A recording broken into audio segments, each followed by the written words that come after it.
বলি, আমাদের কাছে আমাদের নূর ভাই আসছেন। নূর ভাইয়ের একটা কথা আমার এত ভালো লাগছে। নূর ভাই বলছে যে ইসলামের মতো এত চমৎকার একটা আইডিওলজি আমাদের কাছে থাকা সত্ত্বেও প্রপার প্রেজেন্টেশনের অভাবে আমরা মার খেয়ে যাচ্ছি।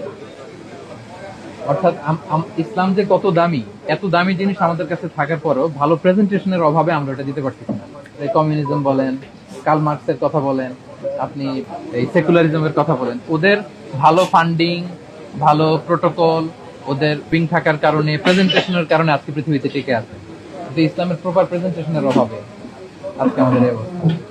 তো এখন গোটা বিশ্ব থেকে সবাই আমাদেরকে বলে যে এত গুছালো প্রোগ্রাম মালয়েশিয়াতে কিভাবে করেন, 5,000 অডিয়েন্স, একজনের ঘাটটা বাঁকা নাই, একজন মোবাইল বের করে না, তারপর স্টেজে আপনি ছাড়া কেউ নাই, এটা কিভাবে পারলেন? দেশ থেকে এটা কল্পনা করা যায়? আলী ভাই কেমন হয়েছে? পারবেন কোনোদিন? পারা যাবে? কখনো পারা যাবে? অতিথির নাম দেয়াই